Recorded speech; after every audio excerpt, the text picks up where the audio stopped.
cyber crimes, low risk, high return? Understanding what information really matters is a very hard thing to do. We often say in this industry there's no such thing as a malicious machine. There is always somebody at the end of it. We need people from legal departments, people from HR, from learning and development and from communication. 70% of IP theft is done within 30 days of an individual handing in their notice. Welcome everyone to Mishcon and to the launch of Mishcon Recover. It was a really interesting debate this evening, and it was particularly interesting to hear some different perspectives on the increase in data theft from both employees and outsiders, and also how there's been increased production of data and its value has also increased, which means there's more motive for criminals or indeed employees to steal it, more opportunity. Boards of companies and senior people generally in organisations are not taking cybersecurity perhaps as seriously as they should.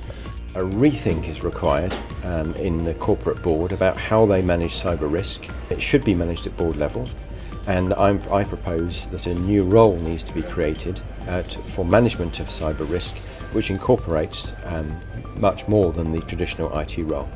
Information is hugely valuable. We live in an information economy, and information is really the key asset that an organisation has. So I think a lot of boards recognise that, but they maybe don't put that link together in thinking that they really need to protect it. If they lose their information, they often lose their competitive edge and they then lose their place in the market. The reality is that a lot of the security problems are not complicated from a technical point of view. It's often about tricking people. The last two security-related matters that I've been involved in have not really involved any complex piece of technology. If I were to put myself in the shoes of a perpetrator, I'm going to only take as much effort as is necessary. So if I'm going to steal data and the barriers are pretty low, why will I get any more sophisticated? Only when the board starts to address the low-tech problems, that's when people start to get high-tech.